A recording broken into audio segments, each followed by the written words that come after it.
Hello, my noble band of outlaws. Outlaw Samurai coming at you live with a video. Well, it's not the title of this video. This is a response to shadiversity and something that, as far as I remember, he glazed over in his latest video about zombies. And him saying that the bow is not a good weapon against zombies. And I have a few things to say about that. The first is that, well, unlike a certain other YouTuber I will not mention, I deeply respect Shadiversity and his opinions. But on this one I have to disagree, that the bow is not a good zombie apocalypse weapon. There are several advantages that the bow gives you that guns do not. These advantages are that the bow is far quieter, and if you are in a situation where your zombies respond to sound, the sound of this thing going off versus a gun is a hell of a lot different, especially if you were to go the extra mile and put string suppressors on this. Second, in case of ammunition, ammunition for a gun requires a hell of a lot more steps and processing than for a bow. For a gun, you need to get the casing, you need to get primers, you need to get black powder, either by scavenging it or acquiring the sulfur, potassium nitrate, and carbon to make it. Also, that is a 75, 15, and 10% ratio. 75 carbon, 15% potassium nitrate, and 10% sulfur, for any of you wondering. Yes, I know, I just told you how to make gunpowder. Do with that as you will. But in any case, you also need lead for the bullet. And you're probably wondering, oh, Outlaw, I can get past this just by using a muzzleloader. Well, you still need to make black powder, wad material, as in a piece of fabric to stuff down in after you've seeded the powder.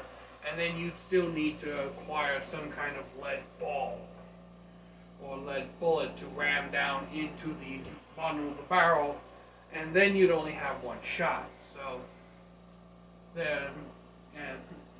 that's that. And again, the big ass boom sound that the gun would make.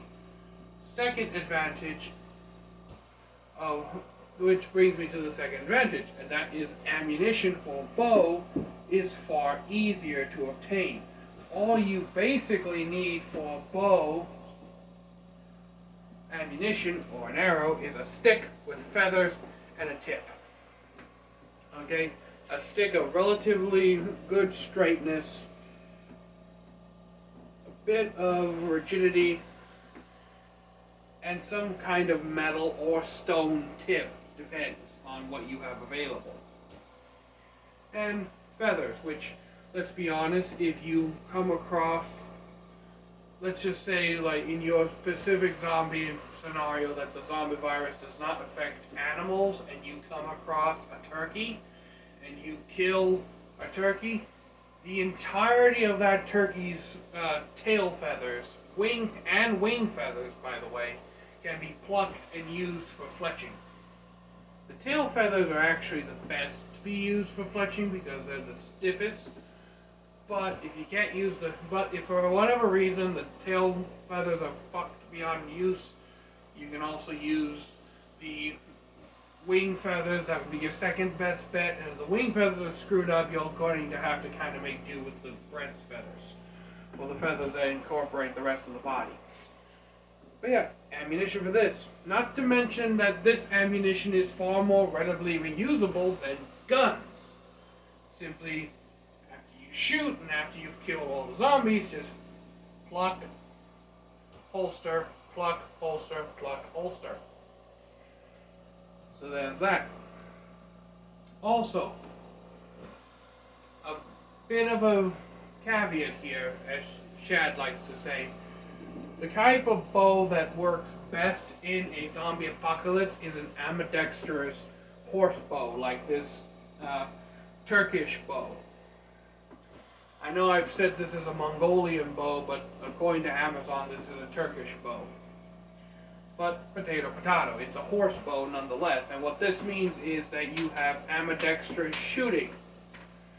You can shoot it from here, from the standard side, if you would, or you can shoot it from the thumb side.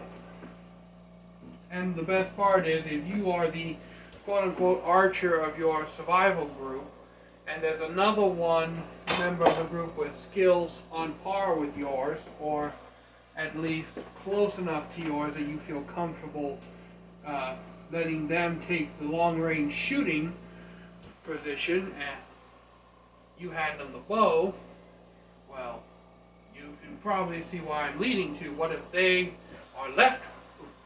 Drop the damn bow, why don't I? What if they are left-handed, which means you hold the bow in your right hand and you draw with your left? Well,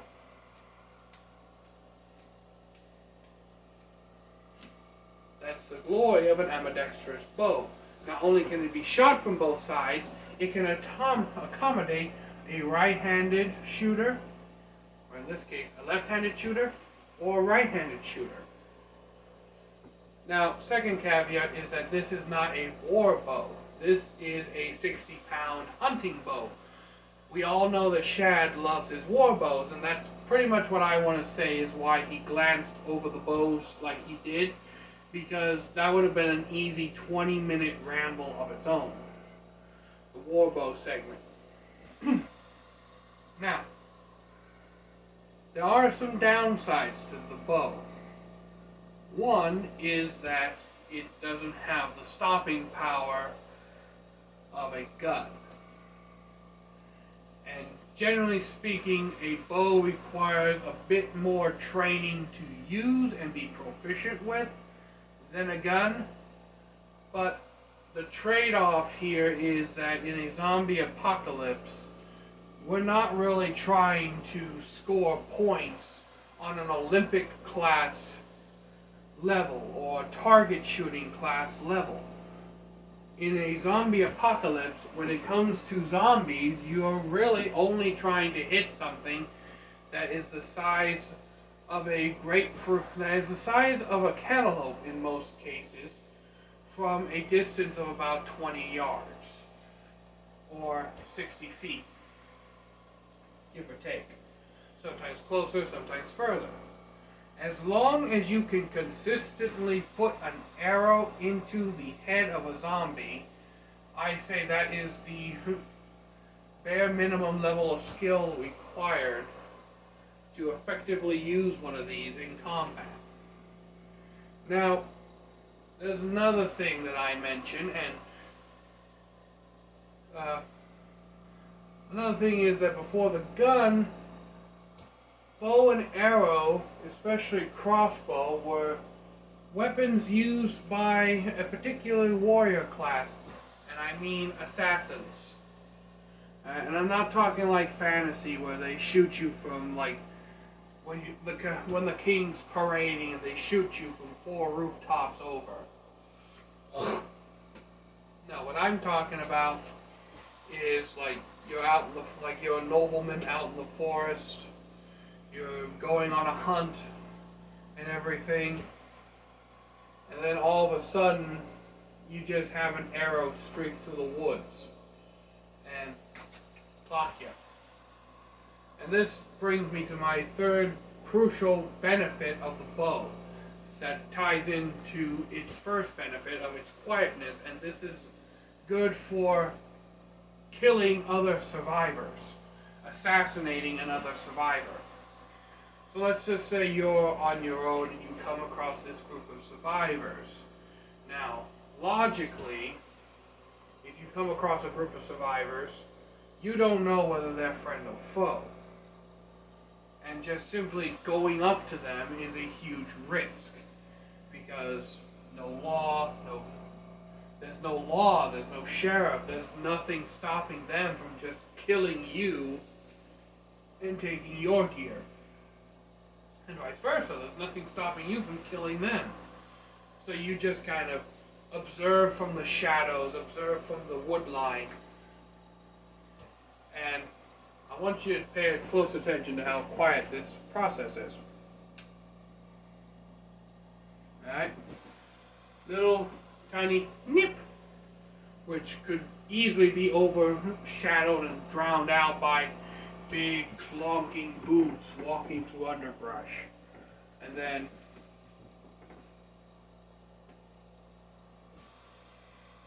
you don't hear this thing being drawn back. The only thing you might hear is the flapping sound that this thing makes when it's fired.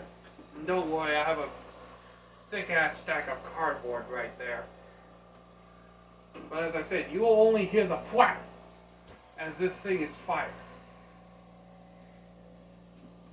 Which, again, and honestly, if you were to put string suppressors on this bow, like even just taking a piece of cloth and zip tying it down, or like some people, they'll take socks and they'll wrap it around the limbs of the bow a little bit, and that will act as a sound suppressor. So if you get this thing dead quiet, the only thing that is going to be heard is a as this thing is fired, and then all of a sudden straight into the heart, straight into the lungs. Now ideally you'd want to hit somebody in the throat or directly in the skull and just take them out then and there. But that's ideally. Plus, even if you miss the first one and the other two come to investigate, you can change positions quickly and then just snipe the third one. And even if they have a gun, and the gun guys are going to roast me for saying this, but at night, this beats gun. Okay? And let me do a quick little explanation. This beats gun because this is quieter than gun. As that dude is shooting into the forest, the muzzle flash is giving him away. So as long as you're behind a thick, sturdy tree or a big-ass rock, or in a position where he's not even able to shoot you, you can just take your time, reload an arrow, change position take your time with some extent. Just don't take all night, but a relatively short amount of time later, you've already got your arrow knocked again, and more than likely you're taking aim directly at his center of mass. Here's the little tip though, don't shoot somebody in the back. And it's not for an honor thing. If you have something that can go through a human body, shoot them in the back all day. Back shoot them, backstab them. If you're fighting somebody like that, just always, whenever they're not looking, go for the back. Fuck honor, fuck loyalty, fuck all that shit, fuck respect. There is no honor in a battle. Okay? That's only in judicial duels where honor is forced. Alright? Fuck all that. If you can, shoot them in the back. I'd expect you to do the same to me if we were in such a situation, my noble outlaws. And if you're not a noble outlaw, I'd still expect the same. But my point is, why you shouldn't do that is because there's two thick-ass bones in your back that shield your lungs and heart. And those are your shoulder blades. And these already have enough of a hard time going through a deer's shoulder blade, let alone a human's, which is actually thicker and more robust, generally speaking. You really want to go for the front or side shots, similar to a deer, so that way the arrow can slip in between the ribcage. That's on a human. As I said before, on a zombie, you just pretty much always want to aim for the head. And this brings me back to another point. The proficiency needed to be good enough with this to not die. What I believe you need to practice is the time it takes you to draw, knock, aim, and fire. Snap shooting is a very useful skill. Quick release is also a good skill. The way I usually do it is that when I'm aiming, I'll put the tip of the arrow on my target, pull directly back, and fire. And I'm usually accurate 8 out of 10 times, which is perfectly suitable for my needs. I'm not trying to become an Olympic class archer. I'm not trying to become Lark Anderson. I'm just trying to hit an area generally the size of a cantaloupe. Or in the case of a human, anything from the bottom of the rib cage up. Okay? Even if I just shoot you in the shoulder or the collarbone, you won't die, but you'll be severely limited in your range of movement. Alright? I have both the lungs, the heart, the throat, and the head all within my general target zone. And more times than not, I would actually aim for the heart or lungs. Because while it is true that you can survive a lung shot for a fairly decent amount of time, about anywhere from 5 to 15 minutes after getting an arrow through your lungs, that's only if you don't pull the arrow out. Because if you pull the arrow out, that's just basically letting air flow out of your lungs. Again, with a zombie, that really wouldn't matter much. But, yeah. So, in conclusion, what would I say you would need to use a bow in a zombie apocalypse? Basic shooting proficiency, at least an 8 out of 10 accuracy rate, and honestly the willingness to kill anything that moves. Because in a game of survival against a horde of flesh-eating, relentless beasts that are attracted by sound, and you have a weapon that not only can you make whisper quiet, but you can be at range from those said monsters, from those said zombies, and just snipe them one by one. I mean, why wouldn't you? Now, granted, that's basically assuming that the zombies solely hunt by sound. Yes. If they also use their sight, then you may be found out. But the ocular nerve and the eyeballs in general are extremely fragile tissue that tend to genuinely rot away quickly after one's death. In fact, they're one of the first tissues to rot, to begin the rotting and decay process after one's death. So, and I would assume that if you've managed to survive a couple months into the apocalypse, most of your zombies will be half blind and deaf. So yeah, just snipe them from behind a tree, you'll be fine. And again, it does not take a lot of time to be proficient with this.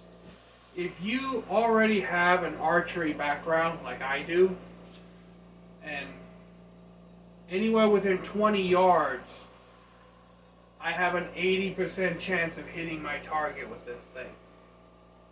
I am perfectly content with that, because I'm relatively following the practice of aim small, miss small, aim big, miss big.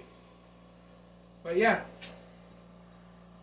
that's pretty much all I have to say on the use of a bow in the zombie apocalypse. It is pretty much my go-to in preferral to a gun. Now, I know what you're going to say, Outlaw, you hate guns or something, or like blah, blah. No, I don't hate guns. I just prefer melee weapons to guns. I very much do like guns, but my love for guns is more in the lever actions, the bolt actions, the classic old style rifles in comparison, old style guns in comparison to the more modern ones.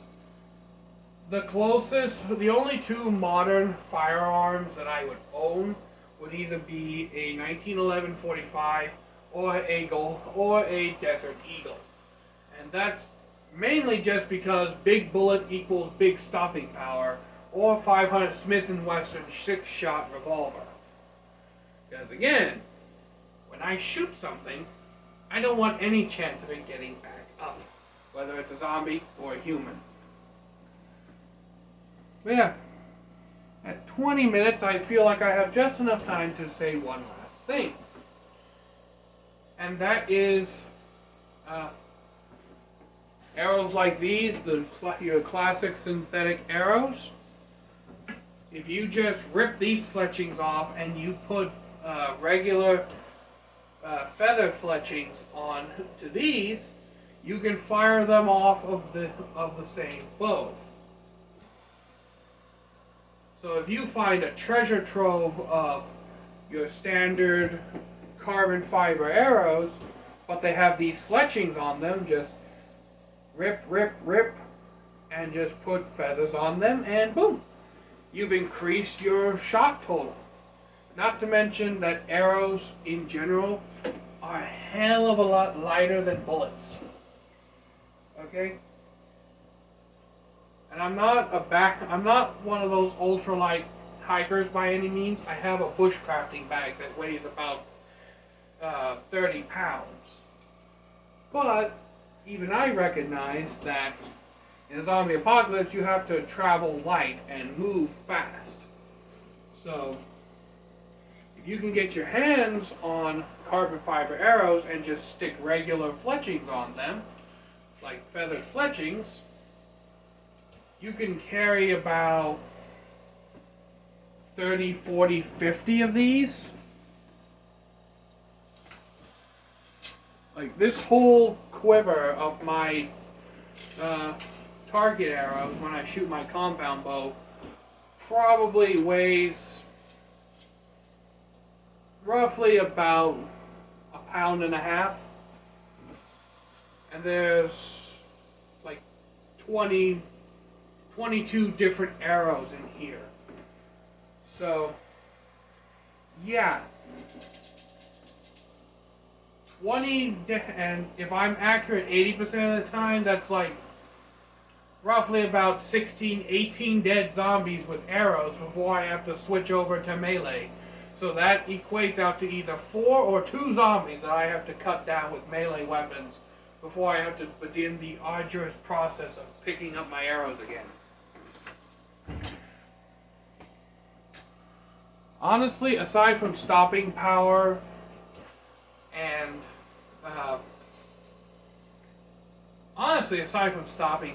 guns really won't help you a whole lot in the zombie apocalypse. They're much more of a burden than they are useful in the general sense, especially if you're a lone survivor or you're anywhere near a large horde. But yeah, just thought I'd kind of touch up on that subject. And also, if any of you watch Shadiversity and have his contact information, I'd very much appreciate if you send it to him and we got a conversation going. So, until next time, my noble band of outlaws, Outlaw Samurai tells all y'all be crazy rednecks, be safe and use your weapons, and one final thing before I go, I will be doing a new zombie apocalypse series, going from, also inspired by Shadiversity, going from the medieval era up until the American Civil War. And that will be a medieval era for knights and samurai. So there may be like 6 or 8 episodes, give or take, up until I get to the 19th century and onwards. So until next time, my noble band of outlaws, Outlaw Samurai, tell all y'all, be crazy rednecks, be safe and use your weapons. I'm out. Peace.